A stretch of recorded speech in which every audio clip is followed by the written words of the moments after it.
Mesdames, Messieurs, bonjour et bienvenue à votre numéro de Parlons Droit.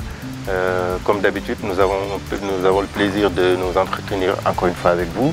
Ce matin, nous avons encore un plaisir d'être avec un éminent juriste d'abord, parce que nous avons également eu à faire nos humanités à la faculté des sciences juridiques et politiques. En l'occurrence, M.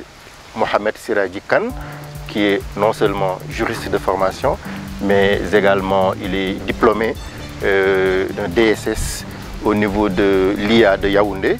Donc il est également cadre dans une grande société d'assurance ici au Sénégal. Donc vous comprendrez tout naturellement que je sois vraiment ravi de l'avoir avec nous aujourd'hui. Bonjour Mohamed. Bonjour Ousmane. Voilà, comme vous l'entendez, aujourd'hui, vous devez savoir que si on convoque aujourd'hui avec nous un juriste et en l'occurrence également un assureur, donc on va parler d'assurance bien sûr. Nous avons vu que c'était important les assurances et que dans la vie de tous les jours, les assurances sont bien présentes et qu'au Sénégal, on ignore un peu tout ce qui tourne autour de l'assurance. C'est la raison pour laquelle donc, nous allons lui poser certaines questions. Il va nous éclaircir beaucoup de choses qui, par moments, sont ambiguës. Nous allons parler de l'assurance et plus spécifiquement des assurances obligatoires. Lorsqu'on parle des assurances obligatoires, il y en a beaucoup qui sont obligatoires, mais de manière beaucoup plus spécifique, on va s'appesantir sur les assurances automobiles obligatoires. Bien vrai qu'on pourrait également à un moment donné basculer de l'autre côté, mais aujourd'hui on va parler des assurances automobiles obligatoires. Donc à partir de la souscription jusqu'au règlement des sinistres. Donc j'aimerais bien commencer par vous poser, M. Kane, une question. La question c'est celle-ci. Donc quelle liaison pouvons-nous avoir entre assurance et responsabilité civile? De manière beaucoup plus spécifique, le risque et la responsabilité civile. D'abord, M. Koulibaly Ousmane, qui est mon promotionnaire à la faculté de droit. Je vous remercie et je salue toutes les personnes qui me suivent. Bon, parler d'assurance, ce serait quelque chose de vraiment d'intéressant, on va plutôt s'appesantir sur les aspects concrets de l'assurance. Tout à fait. Et ne pas venir parler plutôt des aspects théoriques. Parce que l'assurance, les Sénégalais entendent l'assurance, et sans pour autant savoir connaître les tenants et les aboutissants de ce métier qui est passionnant. Donc d'abord, quand on parle d'assurance, on parle de responsabilité civile. Donc, je vais combiner les deux aspects, à savoir l'aspect juridique et l'aspect pratique. Quand on va dans le terrain du droit, la responsabilité civile, c'est que quand une personne a causé un dommage à autrui, que cette personne est tenue de réparer ce dommage. Donc ça découle des dispositions du Code des obligations civiles et commerciales. Ouais. Donc pour ne pas venir et donc parler plutôt des articles, donc on va juste parler des principes.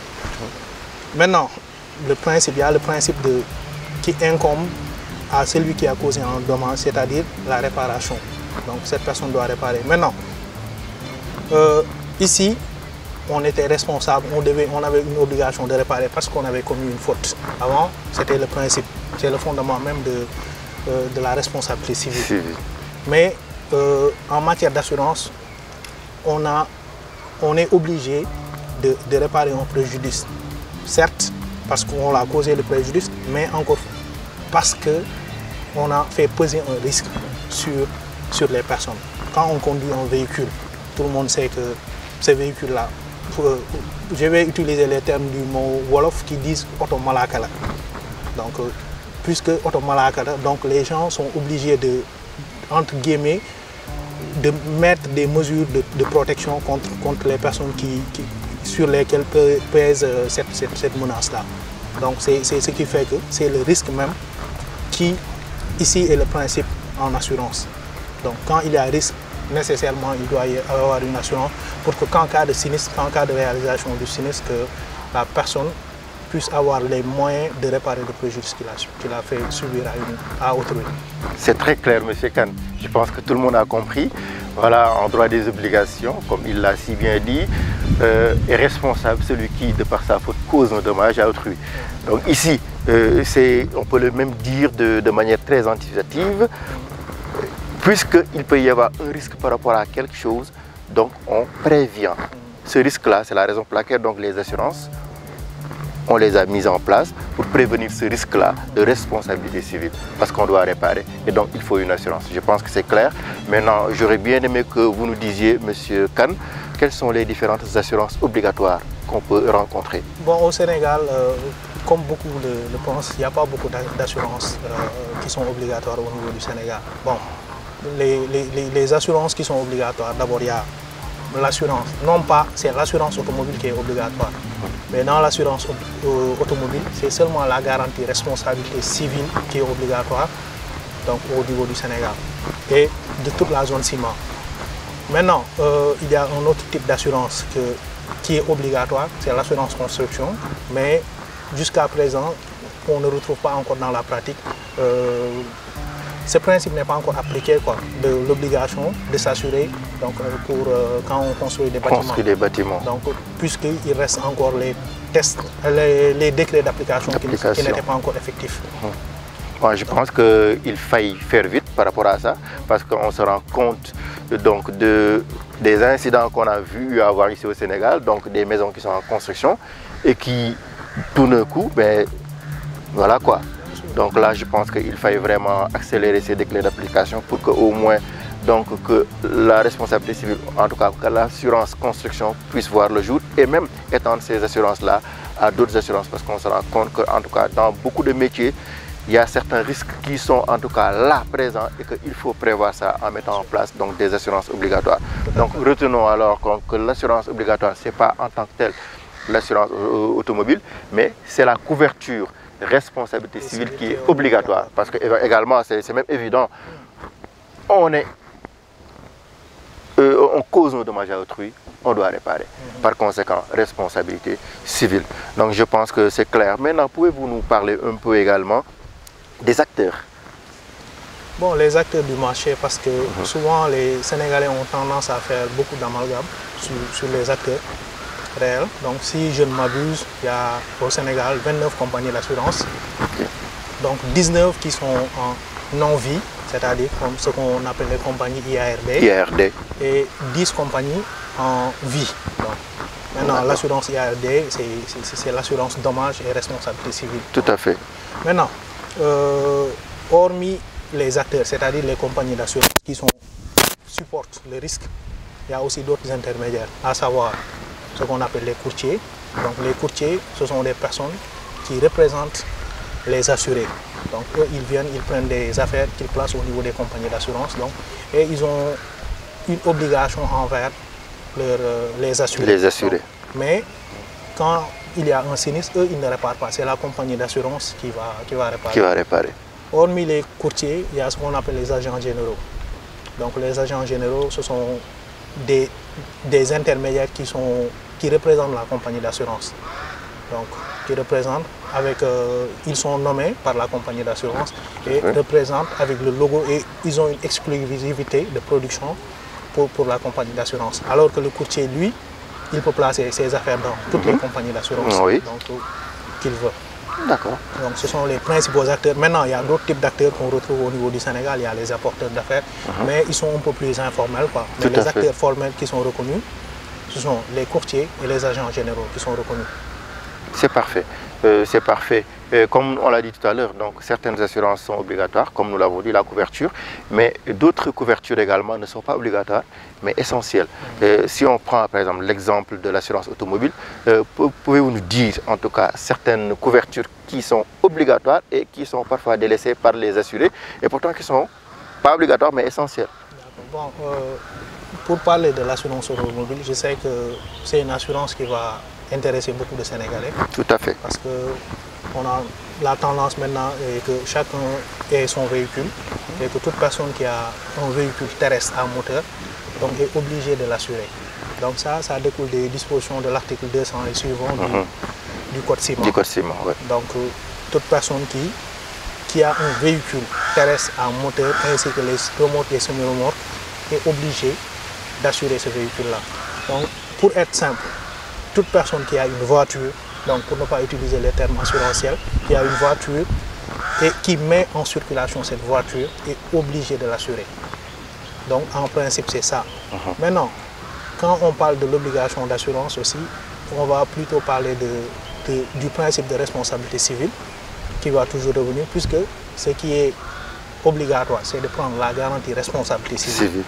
Donc pour être clair, la garantie responsabilité civile, et c'est une garantie dont le tarif est réglementé. Le tarif est réglementé, donc il y a un tarif, et pour la réglementation, le tarif aussi dépend de la catégorie et de l'usage du véhicule.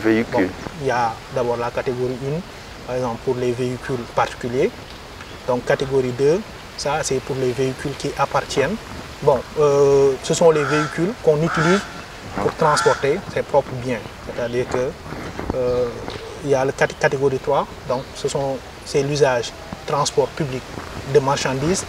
Donc ça, on utilise ces véhicules-là pour transporter des marchandises à titre onéreux. Il y a, je pense que ça c'était la catégorie 3, il y a la catégorie 4, donc qui concerne les TPV, transport public de voyageurs. Donc ça c'est par exemple notamment les taxis, les cars rapides, les Ndiaga Ndiaye, et ainsi que les autres moyens de transport en commun. Maintenant il y a la catégorie 5 qui concerne les 2 roues, donc les motos et autres là, donc les scooters, ça c'est la catégorie 5. Donc c'est très bien réglementé au niveau des assurances. C'est clair, c'est clair. On entend également souvent parler de l'obligation d'information de l'assureur. Donc on aimerait également bien être édifié un peu par rapport à cette obligation d'information. Oui, bon, s'agissant de l'obligation d'information, le problème de l'assurance, c'est que beaucoup d'acteurs du secteur des assurances ne comprennent même pas souvent cette obligation. C'est-à-dire que quand une personne qui est supposée être profane, que cette personne vient pour souscrire un contrat d'assurance, l'acteur, c'est-à-dire que le professionnel de l'assurance est obligé à une obligation légale, ce n'est pas une obligation facultative, c'est une obligation légale de lui expliquer, c'est-à-dire une obligation d'information sur les risques, c'est-à-dire que les risques qui pèsent sur lui, donc les garanties qu'il va prendre au niveau de l'assureur, ainsi que sur les exclusions.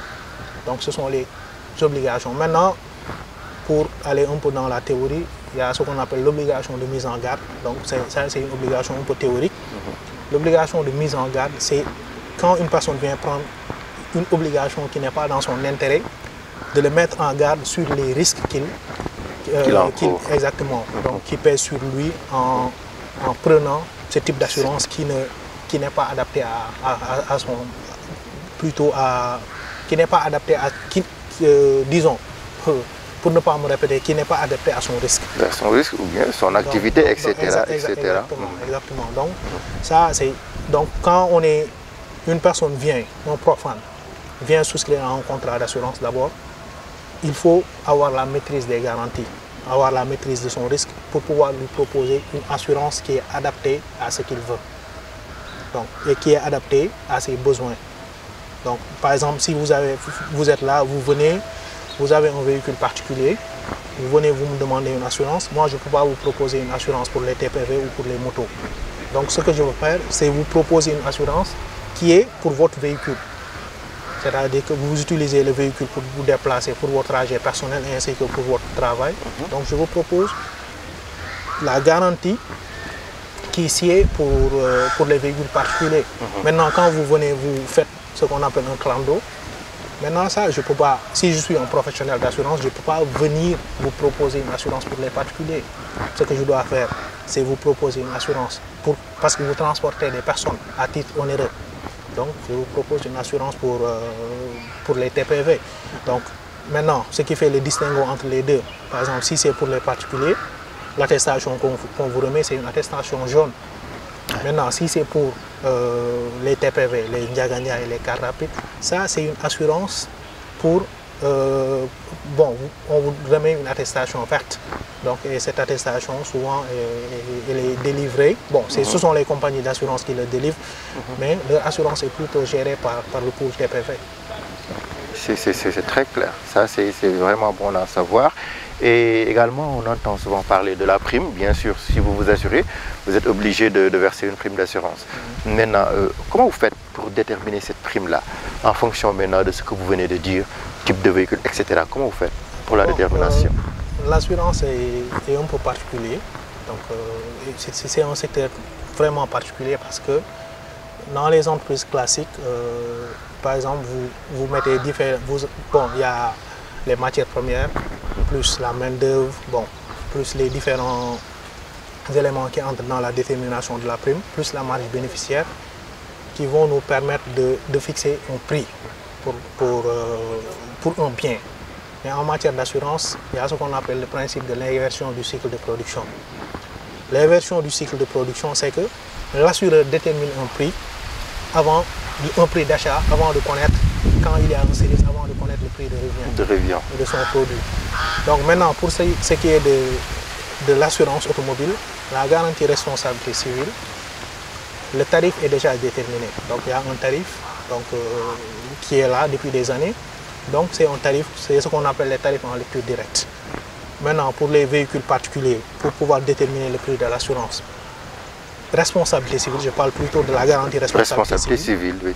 Donc il y a le tarif qui est là. Donc, et le montant de la prime, c'est-à-dire que le montant de la prime à payer dépend d'abord de la catégorie, donc on en a parlé tout à l'heure, et ensuite dépend de la puissance fiscale du véhicule. Donc souvent quand vous regardez votre carte grise, vous voyez par exemple 8 chevaux, 8 CV. Donc c'est le nombre de chevaux qui permet de déterminer le montant à payer. La prime. Mais ça c'est la prime nette, c'est ce qu'on appelle la prime nette. Ensuite vient se greffer ce qu'on appelle les accessoires. Tout à fait. Les accessoires. Et il y a aussi les taxes. Donc, et c'est la somme qui va permettre d'avoir la prime TTC, la prime totale à payer. D'accord. D'accord, c'est intéressant. Et puis l'article 13 également du Code civil intervient concernant le versement de la prime. Donc aujourd'hui, est-ce qu'il est permis à une société d'assurance d'assurer quelqu'un sans pour autant que cette dernière ne puisse libérer totalement cette prime-là, le montant de la prime? Bon, difficilement. Parce que puisqu'on est dans le domaine de l'assurance automobile, donc l'assurance automobile, on ne fait pas de prêt. Donc comme on dit, c'est terme ou terme. Donc quand vous voulez souscrire à une police d'assurance automobile, vous êtes obligé de payer à la souscription. Donc c'est seulement après le paiement de la prime que les garanties vont prendre effet. Donc ça c'est selon. Maintenant il y a des exceptions, mais ces exceptions je pense que ce sont des exceptions qui ne concernent pas l'assurance automobile et qui ne concernent pas aussi l'assurance des marchandises transportées. D'accord, d'accord, les MTC. D'accord. Maintenant donc parfois on se rend compte par exemple que vous pouvez avoir un véhicule neuf et vous vous limitez à vous assurer seulement pour la couverture responsabilité civile. Donc, moi, j'appelle cela, je dis qu'en fait, on s'assure mal lorsqu'on a un véhicule et qu'on s'assure seulement par rapport à la couverture responsabilité civile, alors qu'il y a les risques qui sont là. D'autres risques, par exemple, pour votre propre personne, les risques pour le véhicule, l'assurance vol, incendie, etc. Comment pouvons-nous faire aujourd'hui pour éviter cela, que les gens s'assurent mal? Parce que souvent, en fait, on se rend compte qu'on s'assure pour les autres, parce que la responsabilité civile pour les autres, mais on ne s'assure pas pour soi-même. Oui, bon, souvent dans la pratique, les gens souvent sont confrontés à ce dilemme. Comment bien s'assurer? Parce que, à vrai dire, beaucoup de Sénégalais pensent que l'assurance est plutôt... C'est comme un impôt. Puisque c'est obligatoire, donc c'est entre guillemets un impôt, même si ce n'est pas le cas, parce qu'il peut y avoir des prestations derrière.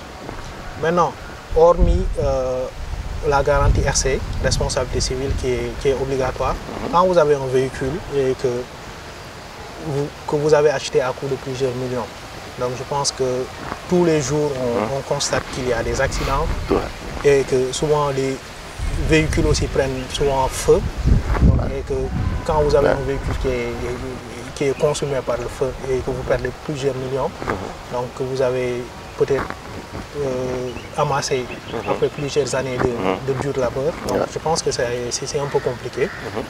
Maintenant, pour bien s'assurer, c'est simple. quand vous avez un véhicule qui a une certaine valeur pour vous, donc si le véhicule est neuf, donc ce qu'on appelle les véhicules 0 km, dans ce cas de figure, il ne faut pas hésiter. Il faut s'assurer en tout risque.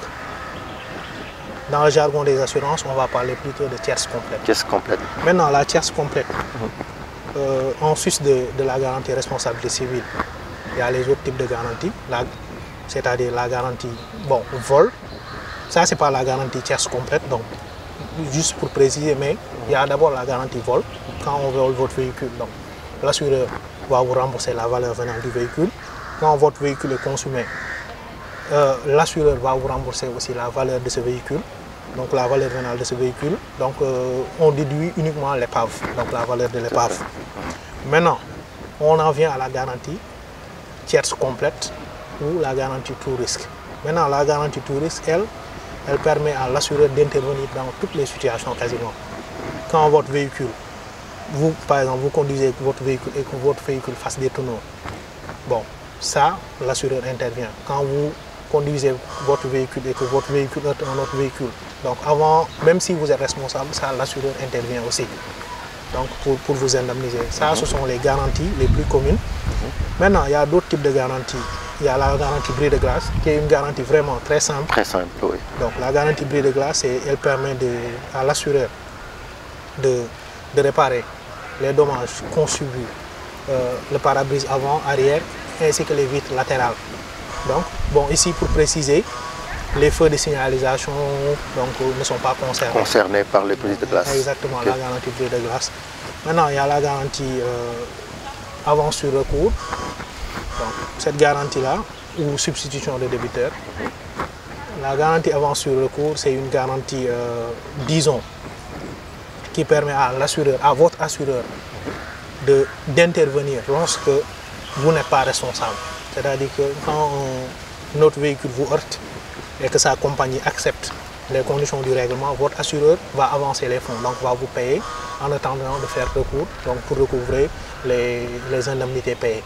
Donc ça, ce sont les... Bon, maintenant, il y a d'autres types de garanties maintenant qui sont des garanties accessoires, donc entre guillemets des garanties de luxe, notamment la garantie véhicule de remplacement et la garantie assistance. Donc ça, ils dépendent des compagnies d'assurance. Des compagnies d'assurance. Okay. Donc c'est assez clair, je pense. Et lorsqu'on revient à cette notion de risque-là, on fait une garantie, en tout cas une assurance, parce que simplement il y a un risque qui peut peser. Maintenant, il peut y arriver que ce risque soit là, c'est-à-dire qu'il y ait un sinistre. Maintenant, concrètement, c'est quoi ces sinistres? Et est-ce qu'on peut différencier, en tout cas on peut avoir différents types de sinistres? Oui, bon, d'abord pour vous dire que si on en vient toujours à la RC, à la responsabilité civile, la garantie, cette garantie, quand vous avez la garantie responsabilité civile, sachez-le, vous ne vous assurez pas pour votre bien, mais vous vous assurez pour les dommages que vous causez au tiers. Ça, c'est bon à savoir. Donc, quand on vous heurte et que le véhicule là n'est pas assuré, dans ce cas de figure-là, votre assureur n'intervient pas parce que vous êtes responsable et vous n'avez que la garantie responsabilité civile. Donc, maintenant, si vous heurtez un autre véhicule ou une autre personne, dans ce cas de figure-là, votre assureur va intervenir. Maintenant, pour parler des typologies de sinistres, donc il y a en matière d'assurance, il y a deux types de sinistres, à savoir les sinistres corporels et les sinistres matériels. Donc maintenant, les sinistres matériels, c'est lorsque les dommages se limitent uniquement aux biens, donc aux biens. Maintenant, pour ce qui est des sinistres corporels, lorsque dans un accident, il y a une atteinte à l'intégrité physique d'une des parties. Donc ça, ce sont les deux types de sinistres qui existent en matière d'assurance automobile. Maintenant, il y a aussi les sinistres immatériels, ça, mais souvent c'est... Bon, par exemple, vous avez votre véhicule, on heurte votre véhicule, donc le temps de réparer votre véhicule, certes, vous n'avez plus votre véhicule, ça c'est un sinistre matériel, mais il y a aussi les sinistres immatériels, parce que tous les jours quand vous vous réveillez, vous êtes obligé de prendre un taxi, donc pour aller à votre lieu de travail. Donc cette perte, c'est plutôt une perte immatérielle. Tout à fait. Donc, mais ça, c'est vraiment infime. Infime. D'accord, c'est clair. Et maintenant, s'il arrive bien sûr que ce sinistre soit là, maintenant, quelles sont les conduites à tenir, par exemple, Bon, les conduites à tenir en cas de sinistre, d'abord, il faut faire la différence entre les différents types de sinistres. Par exemple, on va parler d'abord des sinistres matériels. Quand il s'agit des sinistres matériels, la conduite à tenir, c'est que quand il y a un sinistre, d'abord de façon pratique, c'est d'appeler un agent assermenté, à savoir un huissier de justice, ou bien s'il y a un agent des forces publiques, donc faire appel à l'agent des forces publiques qui va dresser un constat. Donc ça, ce sont les comportements à avoir. Maintenant, il y a aussi Taxawulen qui a été mis en place par les compagnies d'assurance. Donc vous pouvez appeler ce numéro. Donc Taxawulen, je pense que de 8h jusqu'à une certaine heure, 16h ou 18h si je ne m'abuse. Donc ils peuvent intervenir dans la région de Dakar. D'accord.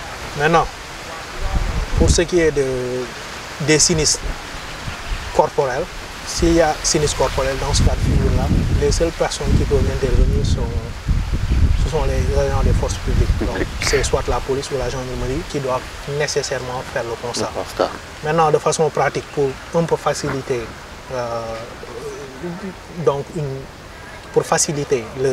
c'est-à-dire que la gestion de votre dossier, quand il y a un sinistre, avant que les forces publiques n'arrivent ou bien que l'huissier de justice n'arrive, donc vous pouvez prendre des photos. Donc immobilisez d'abord votre véhicule, prenez des photos sur différents angles en y aussi montrant les plaques d'immatriculation. Donc ça peut être salutaire. C'est important.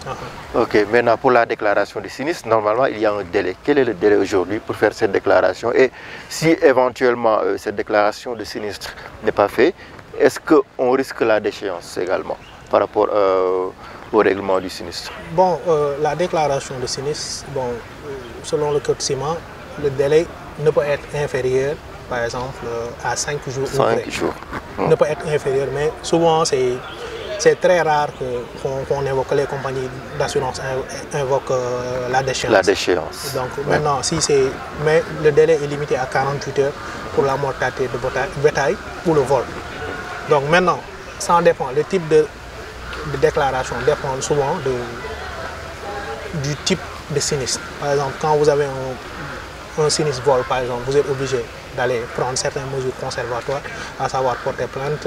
Donc, c'est ça, porter plainte et venir faire une déclaration de sinistre au niveau de la compagnie.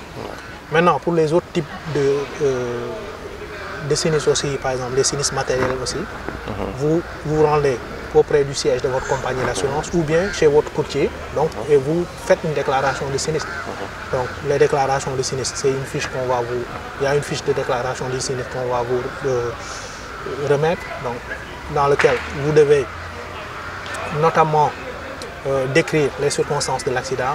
Donc, et après, vous allez y joindre le brevet de constat s'il sort, donc, ainsi que les autres éléments qui vont permettre d'instruire votre dossier, si vous êtes responsable, ou plutôt si vous n'êtes pas responsable. Tout à fait, je pense que c'est clair parce qu'effectivement, comme vous dites, ils ne sont pas très regardants par rapport au délai. Et ils n'invoquent pas souvent la déchéance. Moi, ça m'est arrivé. J'ai fait une déclaration de sinistre 1 mois après le sinistre. Donc, ils ont été vraiment compréhensifs. Souvent, vraiment les compagnies. Voilà, ils ont été vraiment compréhensifs et c'est souvent le cas. Maintenant, lorsqu'on parle de sinistre, bien sûr, on peut parler de règlement des sinistres. Maintenant, parce que moi je me pose toujours la question, et c'est même normal également, parce que voilà, il n'est pas dit qu'il va nécessairement se passer un sinistre et que l'assureur va régler. Donc souvent ils peuvent ne pas être amenés à régler à chaque fois qu'ils mettent en place un contrat d'assurance. Maintenant également, parfois le règlement peut être vraiment salé. Comment ils font aujourd'hui pour financer ce règlement des sinistres? Oui, d'abord pour parler de règlement des sinistres, d'abord, il faut savoir que ce n'est pas parce que vous avez fait une déclaration de sinistre que vous aurez nécessairement droit à une indemnisation. Parce que, encore faudrait-il que les conditions contractuelles soient réunies pour que vous puissiez bénéficier de l'indemnité. Et l'amalgame souvent qu'on fait au niveau du Sénégal, c'est que quand vous avez un sinistre matériel, vous allez faire un devis. Donc, et le devis que vous faites souvent, c'est la valeur en neuf. C'est-à-dire que des dommages que vous avez subis. C'est-à-dire que vous avez une portière donc, qui a 10 ans d'âge, donc on vous heurte, vous allez amener un devis d'une portière neuve. Donc, alors que avec ce qu'on appelle la valeur vénale. C'est-à-dire que l'assureur n'est obligé que de vous remettre dans la situation dans laquelle vous étiez avant le sinistre. Donc, c'est ce qui est... D'abord, maintenant, pour ce qui est de l'indemnisation aussi, pour être plus bref, les assureurs, il y a ce qu'on appelle l'assurance, par exemple. Il y a des assurances à capitalisation. Donc ça, il s'agit plutôt des assurances vie. Par exemple, les assureurs collectent les primes d'assurance et placent ces primes d'assurance. Donc c'est le fruit de ces primes d'assurance-là qui permettent à l'assureur de payer les indemnités. Donc ça, c'est pour les assurances de capitalisation, notamment l'assurance vie. Maintenant, pour ce qui est de l'assurance IARD, c'est une assurance courte période, c'est-à-dire que c'est une assurance qui ne dépasse pas une année. Donc, les assureurs collectent les primes donc, et les personnes qui n'ont pas eu de sinistre. C'est-à-dire que les sommes collectées chez eux, c'est ce qui permet de payer les personnes qui ont eu des sinistres. Donc ça, c'est le principe de la mutualité. Donc on fait une mutualisation. Ce qui permet à l'assureur. Et sur le plan technique, les assureurs sont obligés de faire des provisions. Par exemple, quand vous avez une personne vient souscrire à un contrat d'assurance, cet argent-là n'appartient pas à l'assureur. L'assureur va mettre de côté cet argent-là pour qu'en cas de sinistre, donc l'assureur puisse. Donc c'est ce qu'on appelle les provisions. Donc provisions pour risque en cours et autres. Donc pour ne pas aussi un peu embrouiller les gens, il y a les provisions pour risque en cours, il y a les autres types de provisions aussi. Donc c'est ça, en somme, c'est ce qui permet, c'est cet argent-là qui va permettre d'indemniser. C'est assez clair. Donc maintenant, je me rends compte du pourquoi les Sénégalais disent que les assureurs ne veulent pas indemniser. En fait, c'est parce que simplement, souvent, les conditions pour qu'il y ait indemnisation ne sont pas réunies.